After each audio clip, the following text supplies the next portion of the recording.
하나님 말씀 보겠습니다. 하나님 말씀 신명기 32장 9절에서 12절 말씀입니다. 제가 가지고 있는 성경은 313페이지쯤 됩니다. 신명기 32장 9절에서 12절 말씀, 제가 지금 성경 구약성경 312페이지쯤 됩니다. 32장 9절에서 12절 말씀입니다.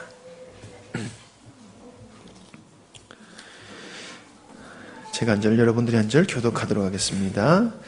여호와의 분깃은 자기 백성이라. 야곱은 그가 택하신 기업이로다. 여호와께서 그를 황무지에서 짐승의 피로 짓는 광야에서 만나시고 호위하시며 보호하시며 자기의 눈동자같이 지키셨도다. 마치 독수리가 자기의 보금자리를 어지럽게 하며 자기의 새끼를 위해 너풀거리며 그의 날개를 펴서 새끼를 받으며 그의 날개 위에 그것을 엎는 것 같이 여호와께서 홀로 그를 인도하셨고 그와 함께한 다른 신이 없도다. 아멘. 이 시간 제목을 저는 이렇게 잡아봤습니다. 하나님이 우리를 자녀로 삼으셨다면, 하나님이 우리를 자녀로 삼으셨다고 하면 우리를 어떻게 하실까 하는 관점에서 오늘 말씀을 나눠보려고 합니다. 참 이렇게 뉴스를 보면은요, 입에도 담기가 민망하고 끔찍한 그런 사건들을 우리가 접하게 되지요.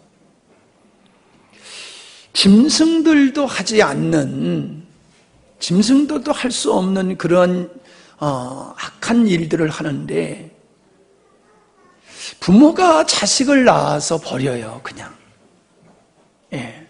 그냥 뭐 화장실에 버리기도 하고 쓰레기통에다 버리기도 하고, 자식을 낳아가지고 그렇게 그냥 오물 버리듯이 버리는 일들이 생기잖아요. 애가 운다고 패대기 치질 않나, 애를 묶어놓고 출타하고 와가지고 애 죽게 하지 않나, 죽은 아이를 또 태워서 유기하지를 않나. 짐승도 할 수 없는 일들을 부모가 자식에게 요즘 하는 일들을 우리는 뉴스를 통해서 이제 너무 자주 접하다 보니까는 감각이 없어져요. 감각이 없어져요. 있을 수 없는 일들이 벌어지고 있습니다. 왜 그런 일이 벌어집니까? 먹고 살기 힘들어서요? 아니잖아요. 분명한 것은요, 사랑이 없어서 그래요. 부모지만은, 그래서 자녀를 낳았지만은 그 자녀를 사랑함이 없으니까는 그 자녀를 그렇게 끔찍하게 죽여요. 갖다 버려요. 사랑이 없으니까. 바꿔서 얘기하면요, 잘 들으십시오, 여러분. 사랑이 없다는 얘기는요, 자기를 사랑하는 데 있어서 장애가 되는 것은 다 악으로 보고 장애물로 보는 거예요. 내가 행복한데, 내가 즐거운데, 나의 행복을 가로막는 것은 자식이라 할지라도 귀찮은 존재로 보는 거예요. 사람은 자기를 사랑하는 것을 정당한 것으로 생각하는데요, 그 자기 사랑이 얼마나 탐욕적인지 그렇게 자기 자식까지 죽이는 그런 일들까지 사람들이 하고 있다는 사실을 여러분이 정확하게 인식을 하실 줄 알아야 됩니다. 이런 얘기를 하면 남의 얘기로 생각을 해요. 나는 아니라고 생각해요. 근데 모습은 달라도요, 우리에게도 그게 있어요. 나를 사랑하는 데 있어서, 나를 행복하게 하는 데 있어서, 나를 기쁘고 나를 즐겁게 하는 데 있어서 짐이 되는 존재는 다 귀찮은 존재로 보고 있는 게 우리에게도 있다니까요. 사랑이 없으니까, 사랑의 부재가 되니까는 부모와 자식지간도 이렇게 끔찍한 관계가 되어지듯이, 이 사랑이라고 하는 것은 모든 것을 가능하게 만들고 관계를 만들어주는 겁니다. 부모와 자식이 혈연 관계라 할지라도 사랑이 없으면 부모와 자식은 자식과 부모의 관계가 아니더라는 거예요. 부모가 아무리 능력이 있고 재능이 있고 유능하들 그 무슨 소용이 있습니까? 자식이 그렇게 아무리 재능이 있고 유능하다 할지라도 부모님을 사랑하는 사랑이 없으면은 무슨 소용이 있습니까? 이웃을 사랑하는 마음이 없고 국가를 사랑하는 마음이 없고 교회를 사랑하는 마음이 없고 하나님을 사랑하는 마음이 없으면 관계는 깨지는 거예요. 관계는 없어지는 거예요. 아무리 힘들고 어려워도 사랑이 있으면은 관계가 형성되어지는 겁니다. 관계가 유지되어지는 겁니다. 그러나 사랑이 깨져버리면은 아무리 좋은 환경 속에서도 끔찍한 관계로 갈 수밖에 없다는 거예요.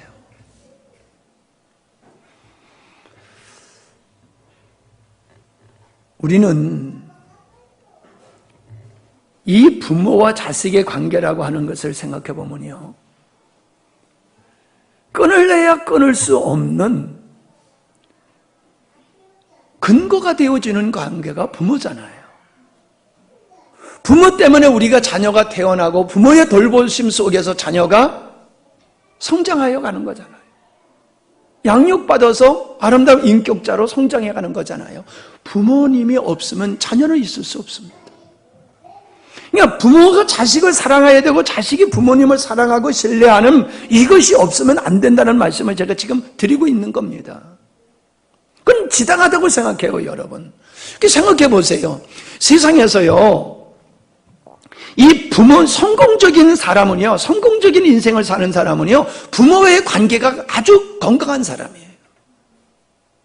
부모님의 사랑을 듬뿍 받고 자라나고, 부모님을 온전히 신뢰하고, 순종하는 사람, 그 사람은 성공적인 인생, 훌륭한 인격자가 되어 있어요. 그러나 부모 사랑을 제대로 못 받고, 부모님을 신뢰하지도 않고, 부모님에게 순종하지도 않는 사람은 성공적인 인생이 안 되어 있어요. 그 사람이 얼마나 재능이 있느냐, 유능하냐, 그거 소용없습니다. 좋은 대학 소용이 없습니다.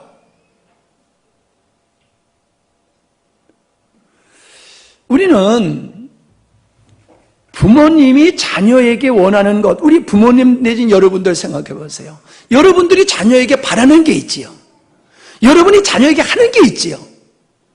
여러분이 자녀에게 어떻게 하고 계세요? 그게 없으면 자녀들은 존재할 수가 없습니다. 그런 여러분이 자녀에게 바라는 게 있잖아요. 그 바라는 게 뭐예요? 그것이 이루어져야지 그 자녀들은 부모의 사랑을 온전히 받고 온전한 인격자와 훌륭한 사람이 될 수 있고 사람다운 인생을 살아갈 수 있는 거잖아요. 부모님 대신 여러분들이 자녀에게 바라는 거, 그것을 자녀가 거절한다라고 하면은 그 자녀는 엉터리 인생이 될 수밖에 없잖아요. 그거 뻔한 거잖아요. 그래서 염려가 되잖아요. 쟤 저렇게 살면 안 되는데. 얘가 정말 순종해야지 되는데. 왜 이렇게 말을 안 듣지? 왜 이렇게 순종을 안 하지? 여러분이 자녀들에게 하는 것은 자녀에게 꼭 필요한 것이고, 여러분이 자녀들에게 요구하는 것은 당연한 것이고, 그래야지 그 자녀들이 잘 되는 것과 같이 하나님께서도 우리에게 꼭 필요한 것을 해주시며 우리에게 바라시는 게 있어요. 자녀가 부모가 원하는 것을 외면하고 살면 그거는 인생이 될 수가 없듯이, 성도가 하나님 아버지께서 우리에게 베푸시는 사랑을 외면하고 그분이 나에게 바라는 것을 거절하고 외면하고 내 마음대로 내 뜻대로 살아간다라고 하면은 하나님 앞에서 바른 영혼, 바른 인생이 될 수가 없어요. 이걸 여러분, 쉬운 얘기이지만은 깊이 있는 얘기입니다. 자, 보세요. 우리가 하나님을 믿는다라고 하는 거는요, 하나님이 창조주시다, 하나님이 전능하신 분이다, 하나님이 거룩하신 분이다, 하나님은 의로운 분이시다, 이런 것을 아는 것이 중요하긴 하지만 이거보다 더 중요한 게 있어요. 그게 뭐냐면 그런 하나님이 나를 사랑하신다, 그거예요. 하나님이 어떤 분이냐라고 하는 걸 아무리 잘 알아도 그분이 나를 사랑한다는 걸 모르면은 그분과 나와의 관계는 형성이 될 수가 없어요. 그분이 나를 사랑하신다는 이 사실을 믿지 않고는 우리는 그분을 순종할 수가 없어요. 그분과 관계가 정상적인 관계가 될 수가 없어요. 그러니까 우리의 믿음은 뭐에 대한 믿음이냐? 하나님이 나를 사랑하신다라고 하는 것에 대한 믿음입니다. 이 믿음이 있어야 우리는 하나님과의 관계가 정상적인 관계가 될 수 있어요. 온전히 순종할 수 있는 자리에 설 수 있어요. 그래서 그 하나님의 사랑과 은혜를 입고서 온전한 인생이 될 수가 있는 겁니다. 하나님을 떠나서도요, 바르게 사는 사람이 올바른 인생이 되는 거지, 엉터리 인생을 사는 사람이 올바른 인생이 될 수가 없어요. 성경을 보십시오. 성경 속에서, 그리고 우리 교회 역사 속에서 정말로 하나님을 온전히 사랑하는 사람이 잘못된 사람 봤습니까? 하나님을 온전히 사랑하는데 인생을 실패한 사람 봤습니까? 전 못 봤어요. 하나님을 사랑하는 척하는 것이지, 그런 사람은 실패할 수 있어도 정말로 하나님을 온전하게 하나님 사랑하는 자는 절대로 실패하는 인생이 될 수가 없어요. 훌륭한 인격자가 되고요, 하나님의 사랑과 축복을 받으면서요, 하늘의 영광을 누릴 뿐만 아니라 이 땅에서도 아름다운 축복을 누리면서 사는 사람이 하나님의 사랑을 깨닫고 그 하나님의 사랑을 믿고 그 하나님께 온전히 순종하며 살아가는 사람이에요.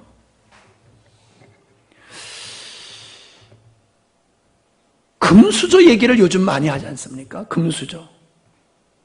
부모 잘 만나고 태어난 사람을 얘기하는 거지요. 부모 덕에 고생 안 하고 잘 먹고 잘 살고 편하게 인생을 사는 사람을 금수저 들고 태어난 사람이라고 그러지 않습니까? 근데 여러분은 여러분 자신을 어떻게 생각하십니까? 우리는 육신적으로 보면 금수저를 안 가지고 태어났을지 모르지만 영적으로 보면 우리가 금수저 들고 태어난 사람이에요. 하나님의 자녀라고 하는 하나님의 자녀라고 하는 이 사실이 이게 얼마나 놀라운 축복입니까? 절 보세요. 여러분, 제가 볼 때 우리들의 마음속에는 내가 하나님의 자녀라고 하는 것에 대한 자부심과 긍지가 별로예요. 별로인 것 같아요.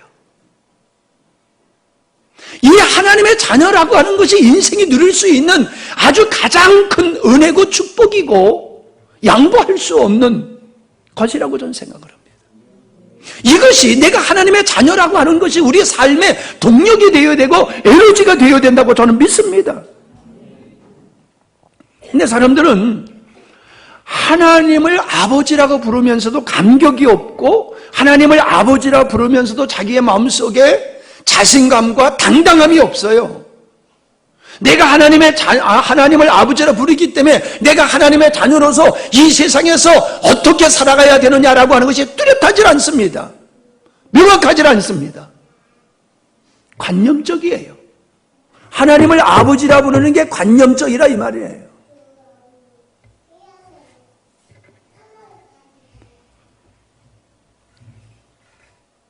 우리는 하나님을 아버지라 부를 때 내 마음속에 실제의 감정적인 그 실제적인 어떠함이 있어야 돼요. 예.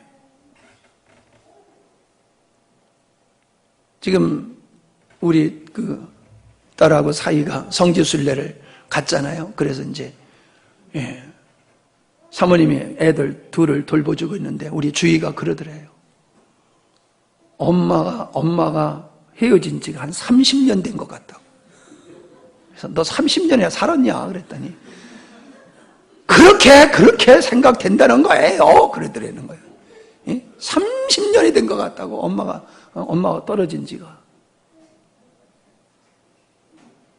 여러분, 그런 마음이 우리에게 있어야 돼요. 애틋함이 있어야 되고 그 뭔가 실제가 있어야 되는데 그게 없어요. 그게 약해요. 너무 관념적이에요. 형식적이네요.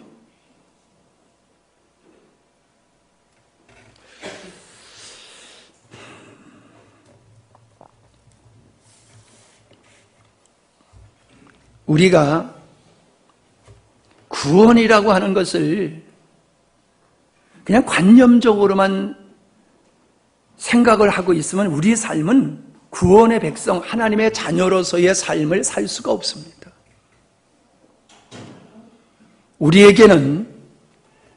우리에게는 하나님의 자녀라고 하는 것에 대한 하나님의 사랑에 대한 깊은 신뢰가 있을 때에 우리의 삶은 결정지게 되어 있는 거예요. 우리가 어떻게 살아야 되느냐? 무엇을 하면서 살아야 되느냐? 그건 안 가르쳐도 돼요. 하나님이 내 아버지다.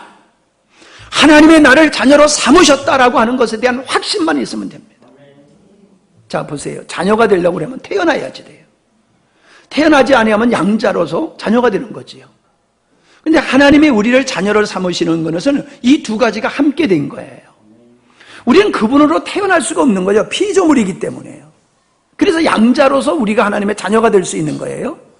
근데 우리를 양자라고 하는 개념 속에서 우리를 하나님의 자녀로 삼는 일에는 태어남을 통해서 된 거예요, 또. 그게 뭐예요? 하나님의 영, 그리스도의 영을 우리에게 주심으로 말미암아 우리가 태어나게 하신 거예요. 하나님의 자녀로 태어나게 하신 거.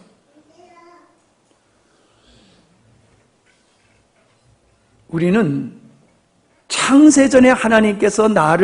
창세전에 하나님께서 나를 피조물인 나를 자녀 삼기로 결정하시고 예수 그리스도의 십자가의 죽으심과 부활과 성령을 보내주심을 통하여서 우리를 자녀로 삼으셨다라고 한다라고 하면은 우리는 우주보다 큰 자입니다.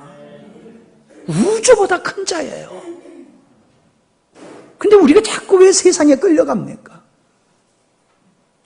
우주보다 큰 자가 왜 세상에 영향을 받습니까? 영원한 존재가 유한한 세상 것에 왜 그렇게 묶여서 연연하며 살고 있습니까?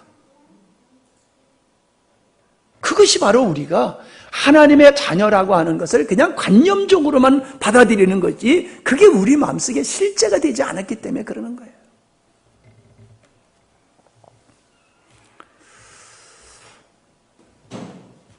천지 만물의 창조의 역사는 하나님의 아들들을 얻기 위함이셨기 때문에 우주 만물을 창조하는 사역보다도 더 위대한 것이 하나님의 자녀를 삼으시는 사역이에요. 그 사역에 우리가 주인공이 되어 있다는 거예요. 이게 얼마나 놀라운 은혜고 이게 얼마나 큰 축복입니까? 자, 그래서 저는요, 하나님이 우리를 자녀로 삼으신다고 하면 하나님께서 우리에게 어떻게 하시고 무엇을 바라실까? 그걸 여러분과 말씀을 나누려고 합니다. 자, 분명한 것은 하나님이 우리를 자녀 삼으셨다라고 하면은 자녀 삼으신 것이 하나님의 사랑에 의한 것이라는 거지요. 우리가 하나님의 자녀가 될 만한 요소가 우리에게 있습니까? 의로움이 있습니까? 아무것도 없잖아요. 그냥 쇳덩어리였잖아요. 그냥 당연히 지옥불에 던져지는 것이 마땅한 자였잖아요. 그런데 하나님은 조건 없이 우리를 자녀로 삼으셨다는 거예요. 그 조건 없음이 뭡니까? 하나님이 사랑이시라는 거예요.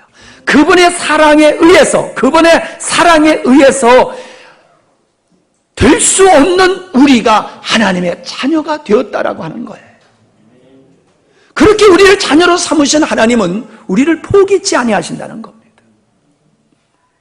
우리를 끝까지 사랑하신다는 거예요. 우리는 하나님을 잊어버릴 수가 있어요. 우리는 하나님을 망각하고 살 수 있어요. 우리는 하나님을 외면할 수 있어요. 그게 인간이에요. 그렇지만 하나님은 우리를 잊지 아니하시고 망각하지 아니하시고 우리를 기억하고 지켜보시며 우리를 끝까지 포기치 않는 사랑으로 우리를 붙들고 우리를 천국으로 인도하시는 분이 하나님이십니다. 하나님의 사랑이시기 때문에 그게 가능한 거예요. 하나님의 사랑이 아니시면은 우리는 하나님으로부터 버림을 받을 수밖에 없는 존재다라고 하는 거 부정할 수가 없습니다. 이런 하나님의 사랑이 어떻게 나타나냐? 우리의 연약함을 아시는 하나님이세요. 부모는 자녀의 연약함을 잘 압니다. 자녀의 연약함을 잘 압니다. 그래서 그 연약함을 채워주기 위해서 부모님들은 여러 가지로 노력을 하지 않습니까? 자녀가 연약하게 태어났다고 그 연약하게 태어난 자녀를 갖다가 무시하거나 멸시하거나 천대하거나 박해하는 부모가 있습니까? 저주하는 부모가 있습니까?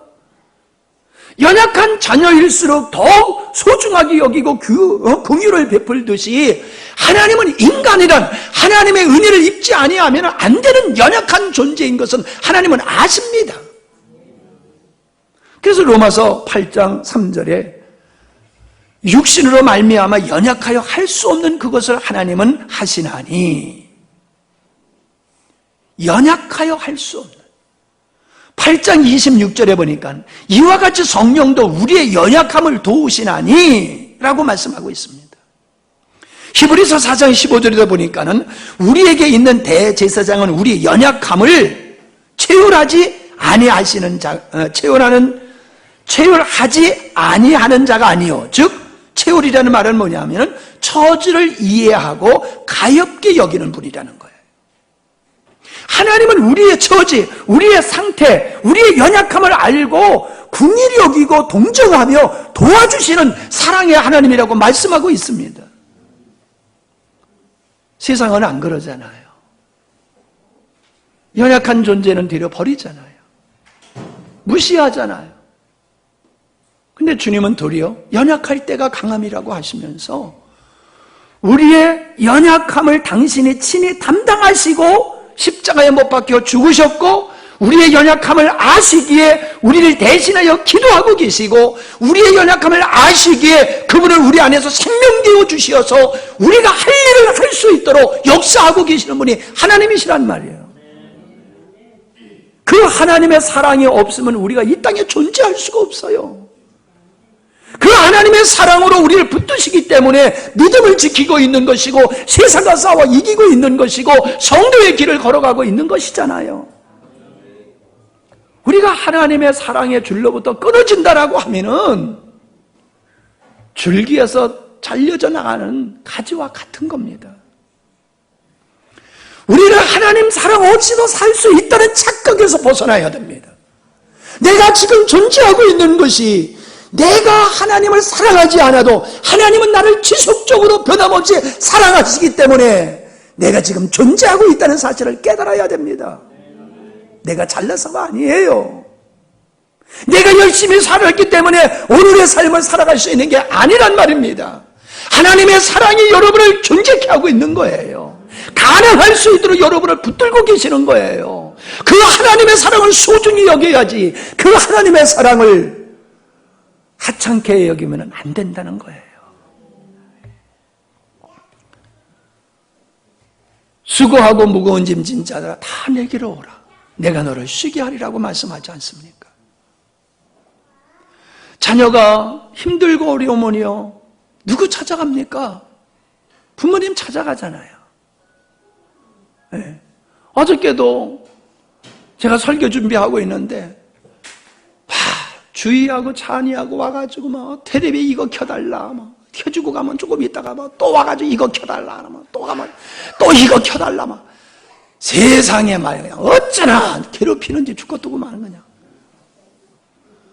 그거 뭐 그림 기르게 뭐 달라 그러면 종이 주면 찢어가지고 버려놓고 난리법석을 쳐놓고 막 아이고 세상에 그런 시아버지도 없어. 근데 걔네들은요 할아버지한테 당연히 도와달라고 그래요. 당연히 도와달라고. 어떻게 보면 말도 안 되는 것도. 예. 포크레인을 하니까요 우리 찬이가 그냥 포크레인을 막 뛰어와. 지도 하겠다고 막 그냥 가고 있는데 그냥 막 뛰어 올라와. 막 뛰어 올라와. 나 참 그렇게 신뢰를 해요 할아버지를 그냥. 예. 올라오더니 막 앉아가지고 막 만져보는 거야. 막 그냥 지 하면 다 될 것 같은 이제. 여러분, 자녀가 어려움이 있으면요 그 어려운 걸 부모가 보고 있을 수가 없어요. 어려움을 당하고 있는데, 자녀가 어려움을 당하고 있는데 부모가, 자녀를 사랑하는 부모가 모르는 척하고 가만히 있을 수가 없어요. 도와달라고 하지 않아도 도와줄 수밖에 없는 게 부모의 사랑이잖아요. 하나님 사랑도 그렇습니다. 그분은 우리가 수고하고 무거운 짐을 지고 우리가 고난 가운데 있을 때 외면하지 않으세요. 못 본 척 하시는 분이 아니세요. 그분은 우리를 도와주십니다. 쉼을 주시는 분입니다. 문제가 뭐냐면 우리가 주님 앞에 안 간다는 거예요. 문제는 뭡니까? 이 문제를 주님 앞에 올려드리지 않고 내가 그 짐을 지고 가고 있다는 거예요. 그러니까 힘든 거예요. 여러분이 지고 있는 짐을 주님 앞에 맡겨버리세요. 인간의 부모는 다 해줄 수 없어도 전능하신 하나님은 내가 주님 앞에 합당한 자리에 서 있기만 하면은 하나님은 당신의 뜻을 이루시는 분입니다. 도와주시는 분입니다.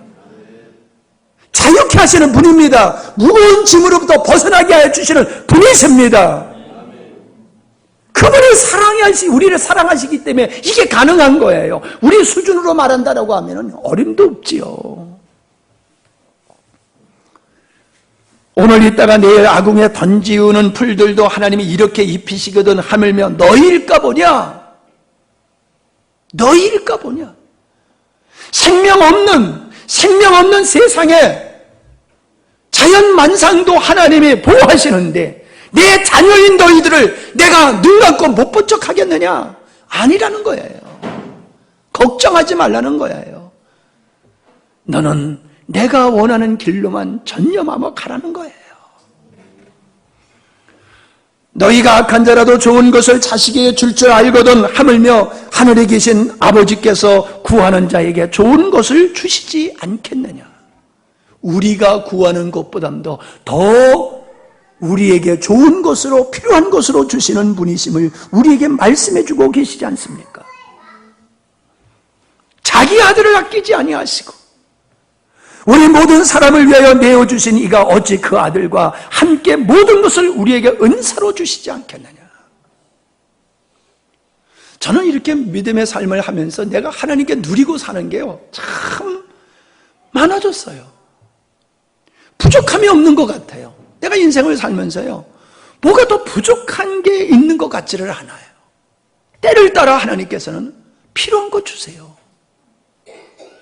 여러분 안 믿어지는가 왜? 나 포크레인이 있어. 포크레인. 때를 따라 하나님께서는 포크레인도 주시잖아. 별로 감동을 여러분이 안 받으시는데 나는 되게 감동받고 있다고. 저는요 제가 뭘 갖고 싶어 하는 것이 저 자신을 위해서 갖고 싶어 하는 것은 별로 없는 것 같아요. 제가 뭘 갖고 싶으면 이것을 가지고 하나님을 위해서, 교회를 위해서, 그리고 합리적으로 뭘 갖고 싶어 하면 하나님이 주세요. 전 부족함이 없는 것 같아요. 제가 누구보다도 많은 걸 누리고 있는 것 같아요.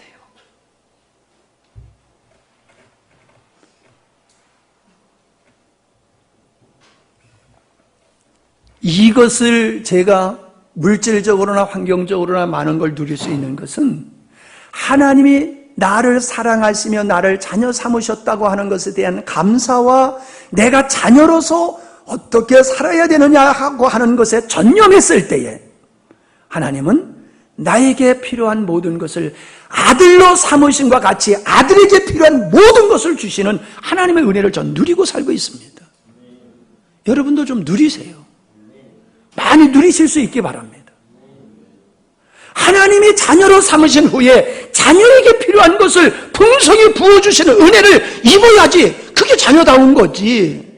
그냥 하나님의 자녀라고 하면서 내가 하나님의 자녀일 뿐이지 자녀로서 누리는 것을 하나님 앞에서 없다라고 하면 그게 무슨 의미가 있습니까?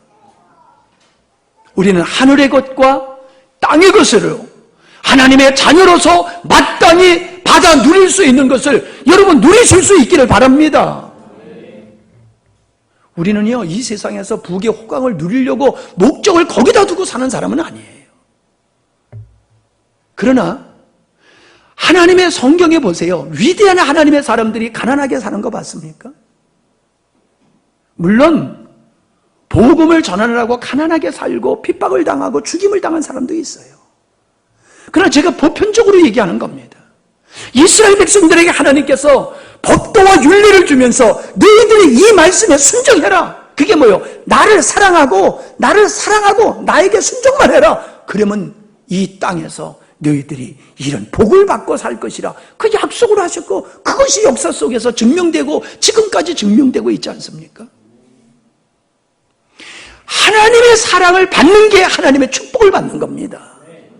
하나님의 사랑은 거절하고 하나님의 축복만 받으려고 하는 건 잘못된 거예요. 하나님의 사랑을 온전히 받으면요, 하나님의 물질적인, 환경적인, 세상적인 축복도요 함께 온다는 사실을 여러분이 기억할 수 있기를 바랍니다. 주님은 우리를 사랑하시기에 이 세상 악한 것으로부터 우리를 보호하시는 분이세요. 주기도문에 시험에 들지 말게 하옵시고 다만 악에서 구하옵소서. 하나님의 백성들이 세상 나라에 살 때에 세상에서 믿음을 상실하지 않도록 우리를 붙잡아 주시는 게 하나님의 사랑이라는 겁니다. 시험에 들지 않도록. 시험에 드는 이유는요, 시험에 드는 이유는 자기 탐욕 때문에 시험에 드는 거예요. 자기 뜻대로 되지 않는다고 해서 시험에 드는 거예요. 철저하게 우리가 하나님 중심으로 살아가면 시험에 들 일이 없어요. 제가 낙심할 때가 있어요. 엘리야가 죽고 싶어 했잖아요. 바알과 아세라 목상 850대 1로 싸워서 그들을 다 죽이고 그가 승리하고 불이 하늘에서 내려오게 하는 이 놀라운 역사를 이룰 후에 그가 죽기를 원했어요. 하나님, 나 죽고 싶습니다. 나 죽고 싶습니다. 그랬어요. 왜요? 하나님의 놀라운 역사를 보고도 아합이 돌아오지 않았고 이세벨이 돌아오지 않고 백성들이 하나님 앞에 돌아오지 않는 모습을 볼 때에 엘리야가 너무 낙심이 됐던 거예요. 아니, 하나님이 이렇게 놀랍게 역사하시는데 하늘에서 불이 내려서 재물을 다 태우는 것을 백성들에게 보여주는데도 3년 6개월 동안 비가 오지 않은 데서 비가 오게 하는 역사를 하시는데도 이 백성들이 하나님께 돌아오지 않는 걸 볼 때에 너무 낙심이 돼가지고 죽기를 원하시더라고요. 저는 그 엘리야의 모습을 보면서 마음이 이해가 돼요. 근데 저에게 그런 위로를 주세요. 왜 하나님께서 그런 역사를 하면서 역사를 하실 때에 그들이 돌아오지 않는 것을 그냥 내버려 두셨을까? 돌아오지 않게 하고 완악함을 그대로 내버려 두셨을까? 그게 하나님의 또 뜻이더라고요.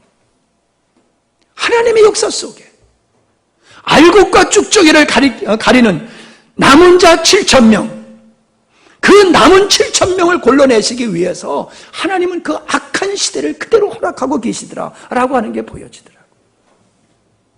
제가 아무리 십자가의 복음을 전해도 돌아오지 않는 자는 안 돌아오게 돼 있어요.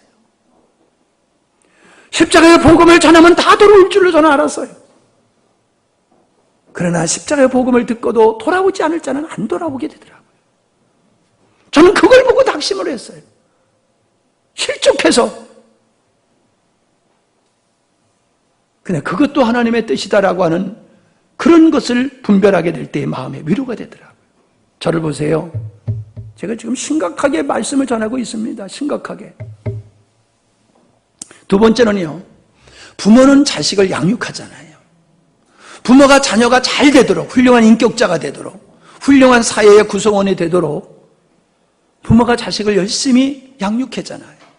집에서 가르치고 교훈하고 학교 보내고 잘못된 것은 지적하고 꾸지람하고 바른 길로 가르쳐주고.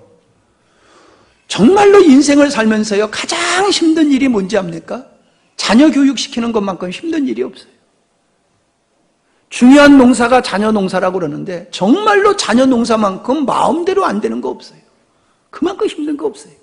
제가 기도 사역을 하면서 경험하는 게 뭐냐면은 정말로 사회적으로 성공한 사람도요, 자녀 교육 이게 제대로 안 돼가지고 얼마나 애를 먹고 있는 사람이 많은지 몰라요. 자녀 교육 크게 그렇게 생각대로 마음대로 안 되는 거더라고요. 그런데 부모님이 자녀에게 바라는 게 얼마나 그 지당한 것이고 합당한 겁니까? 근데 자녀들은 안 들어요. 왜요? 악하기 때문에 그런 거예요. 죄성이 있기 때문에 자녀들은 부모님의 지당한 말씀을 안 들어요. 여러분, 자녀만 그렇습니까? 하나님의 자녀된 우리들도 하나님이 우리를 바르게 양육하시려고 하는 것에 우리는 동의하지를 않아요. 거절해요. 내 맘대로 살고 싶어요. 우리 자녀들이 지멋대로 살고 싶어 하듯이 우리들도 하나님 앞에서 내 맘대로 내 뜻대로 살고 싶어 하는 게 우리의 모습이란 말이에요. 그러니 은혜를 못 입는 거예요. 자식이 부모님이 원하는 대로만 해보세요. 복을 안 받을까? 안 받는 게 기적이지요. 못 받는 게 기적이지요. 부모가 시키는 대로만 해보세요. 아무리 못된 부모라도요, 자식에게 바른 길로 가르치지 너도 나같이 못된 길 도둑질하자, 그런 부모 없잖아요.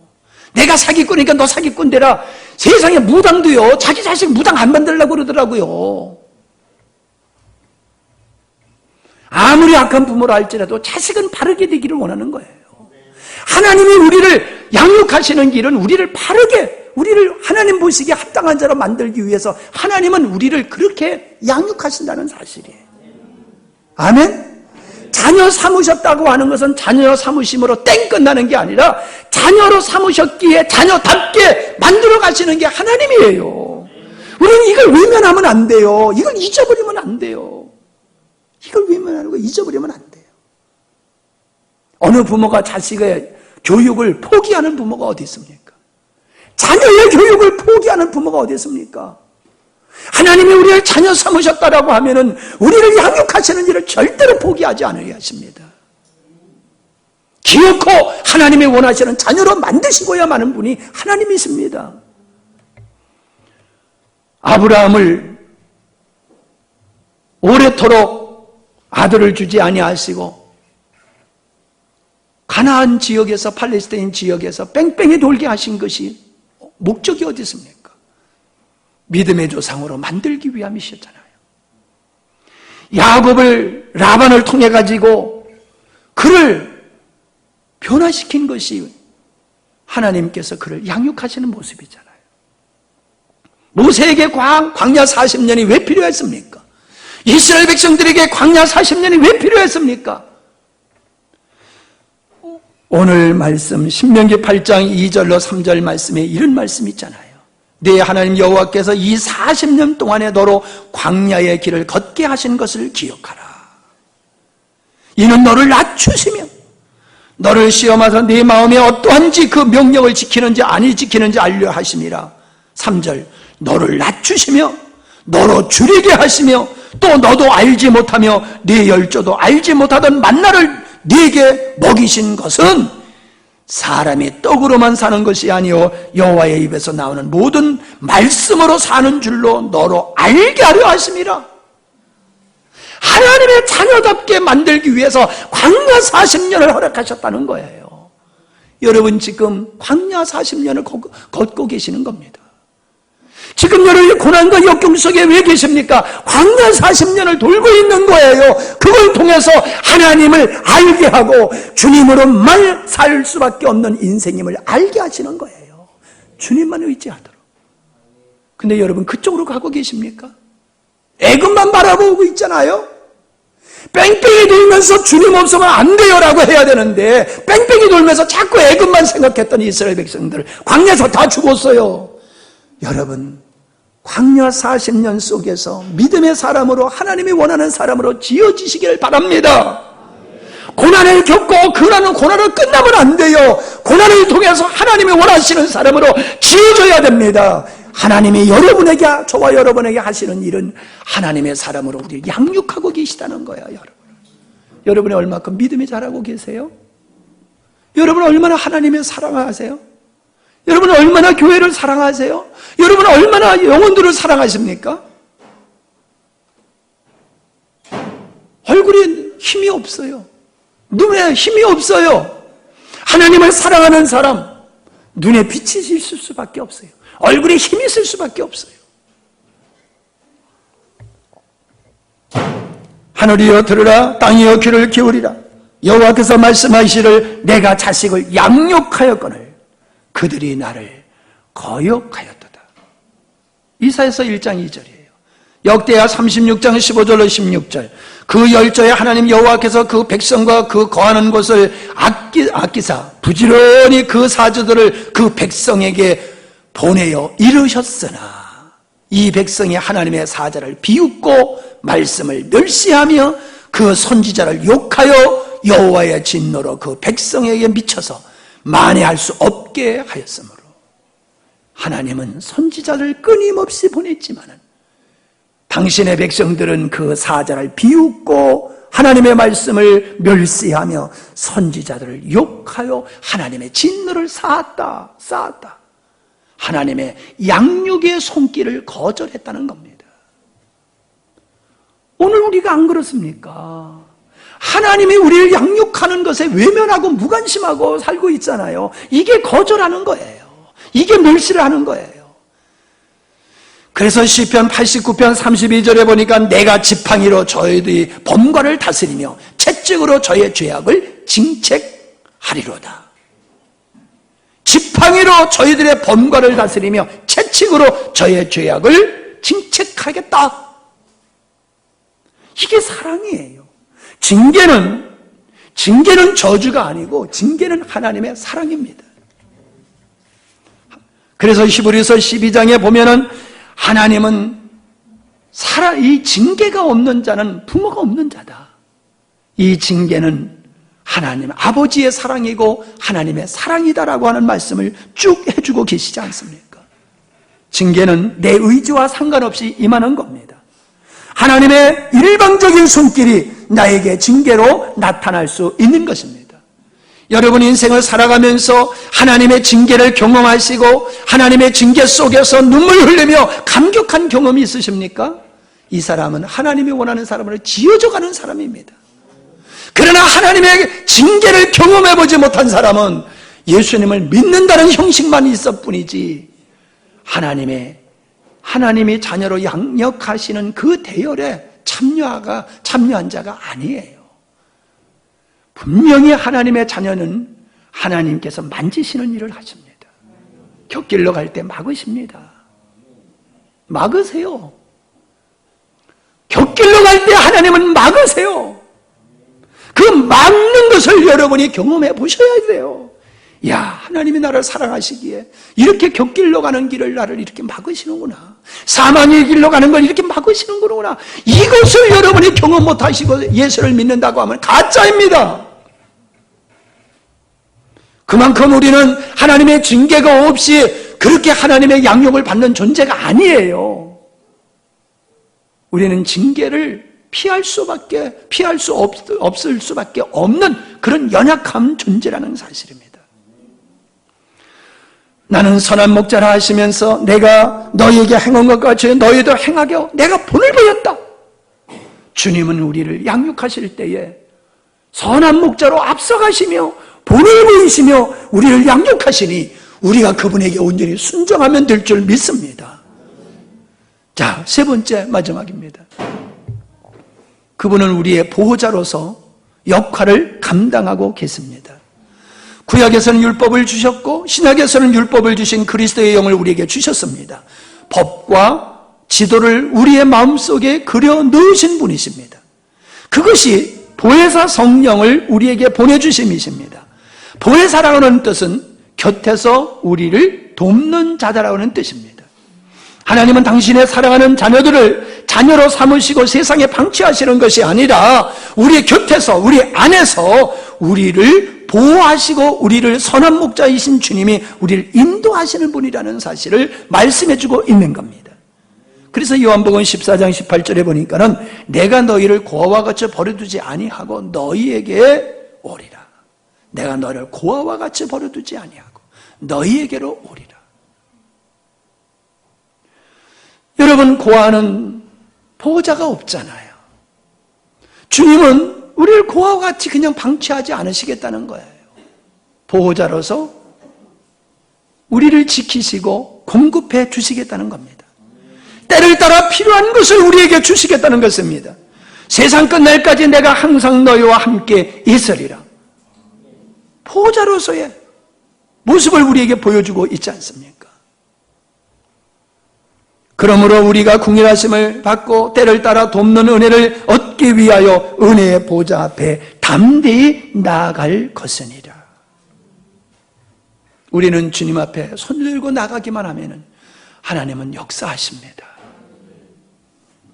그분은 우리의 보호자이시기 때문에 우리의 필요를 아시고 우리의 필요를 채워주시는 분이 하나님이신 줄 믿으시기를 바랍니다. 여러분의 손에 가진 것이 아무것도 없어도 상관없습니다. 주님이 여러분과 함께 하신다라고 하면, 여러분이 주님과 함께 하신다라고 하면 하늘의 모든 것이 여러분의 것임을 믿으시기를 바랍니다. 이걸 삶 속에서 경험하셔야 돼요. 하늘에 속한 것이 다 내 것이다. 왜? 내가 그분의 자녀가 되었기 때문에. 아버지는 나의 보호자시기 때문에 아버지의 것은 다 내 거다. 주희가 그래요. 할아버지, 저도요 꿈이 있어요. 뭔데? 할아버지 같이 이렇게 넓은 데서 넓은 집에서 사는 게 내 꿈이에요. 얘야, 이게 다 네 것이라 한다. 이게 왜 내 거예요? 야, 네 엄마가 내 딸이지 내 딸의 딸이 너잖아. 그러니까 이게 다 네 거야. 이해가 안 되나 봐요.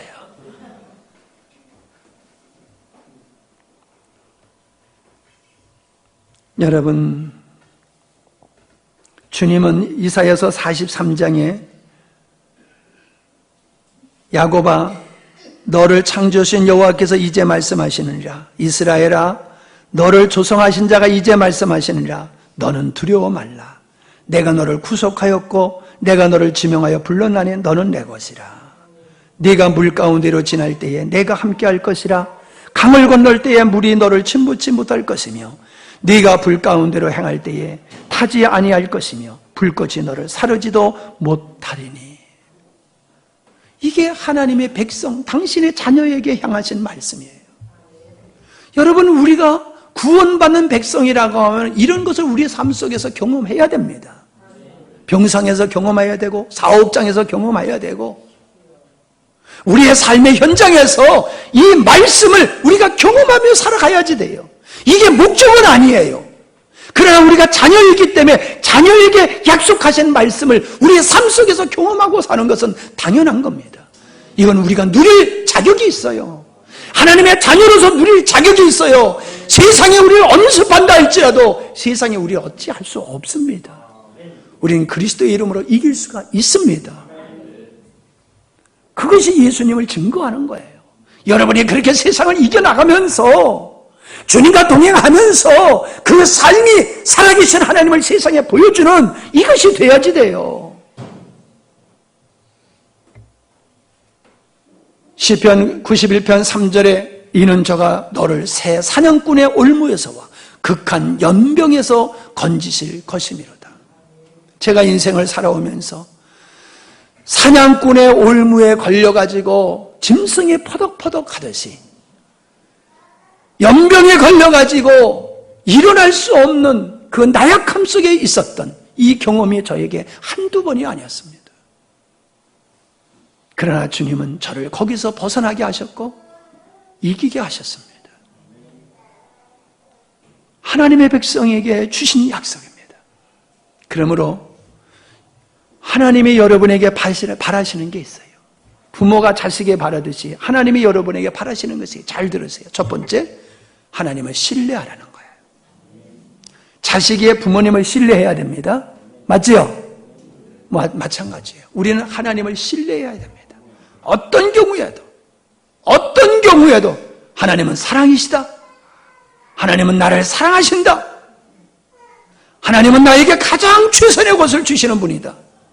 하나님은 나에게 절대로 실수하지 아니하시는 분이다. 그분에 대한 깊은 신뢰가 하나님이 원하시는 거예요. 두 번째입니다. 신뢰함으로 끝나면 안 됩니다. 여러분의 인생을 그분에게 의뢰해야 됩니다. 자녀가 자기의 연약함을 인식하고 자기의 문제를 부모님에게 의뢰하면은 부모님이 그 모든 문제를 해결해 주십니다. 맡길 때까지 가만히 계시지만 맡기면은 그 모든 문제를 해결해 주십니다. 하나님은 여러분의 크고 작은 문제를 주님 앞에 맡기기를 원하십니다. 의뢰하고 의존적인 존재로, 그게 어린아이의 모습이에요. 어린아이와 같지 아니하면 천국에 갈 수 없다고 그랬어요. 어린아이는 부모님을 절대로 신뢰하고 절대로 의존적으로 가는 것, 그 모습이잖아요. 하나님은 우리에게 그걸 원해요. 우리에게 능력을 원하는 게 아니에요. 능력자로 바뀌어지라고 하는 게 아니에요. 열심을 내라고 말씀하시는 분이 아니에요. 나를 신뢰하고 나에게 맡겨라. 신뢰하고 맡겨라. 마지막으로 세 번째, 순종하라. 순종하라는 거예요. 하나님이 하시는 말씀이 우리에게는 이해가 되지 않습니다. 부모가 왜 자녀에게 순종하라고 합니까? 이해가 된다라고 하면 순종할 필요가 없잖아요. 이해가 안 되기 때문에 순종해야 되는 거예요, 그냥. 하나님은 우리를 이해시키시는 분이 아닙니다. 따라오라고 명령하시는 분이지, 이해시키셔서 동의를 구하고 그걸 원하시는 분이 아니에요. 하나님의 뜻은 우리가 볼 때는 도리어 모순적인 게 많아요. 모순적인 게. 그러나 우리가 그분을 신뢰하고 의뢰하기 때문에 내가 이해할 수 없어도 그분의 말씀 앞에 순종했을 때에 하나님의 역사가 우리의 삶 속에서 나타나게 될 줄 믿습니다. 기도하십니다.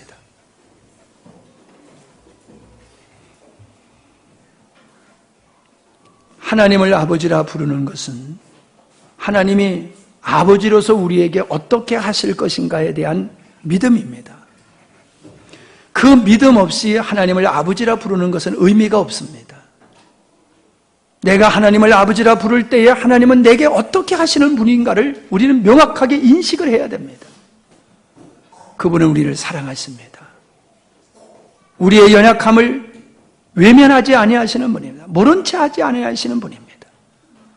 그분은 우리를 향하신 선하신 뜻을 포기치 아니하시고 당신의 그 아름다운 곳으로 우리를 인도하시는 분이십니다. 그분은 우리의 보호자가 되십니다. 그래서 우리의 크고 작은 모든 문제를 당신에게 맡기기를 원하십니다. 주님을 신뢰하고 맡기고 순종할 때 하나님은 아버지로서의 역사를 하실 것입니다. 지금 여러분은 어떤 마음이십니까? 하나님을 향한 사랑의 마음이 얼마나 드십니까? 하나님의 사랑을 거절하지 마십시오. 하나님의 사랑의 관계를 온전히 성공적으로 유지하시고 발전하시기를 바랍니다. 그것이 여러분이 하나님의 축복을 받는 비결임을 꼭 명심하시기를 바랍니다. 하나님이 우리 아버지가 되셨습니다. 아버지가 되시고 가만히 계시는 분이 아니라 끊임없이 우리를 사랑하시고 연약함을 도우시며 우리를 향하신 뜻을 포기치 아니하시고 양육하시며 우리의 보호자가 되어주시는 주님을 확실히 믿는 믿음과 그러한 하나님을 우리도 목숨을 다하여 사랑하는 자리에 이르게 하시옵소서. 우리 스스로가 모든 문제를 해결하려고 들지 않게 하시고 아버지께 맡기고 아버지께서 그 일을 이루실 수 있도록 신뢰하며 순종하는 우리 모두가 되게 하여 주시옵소서. 예수님의 이름으로 기도하옵나이다. 아멘.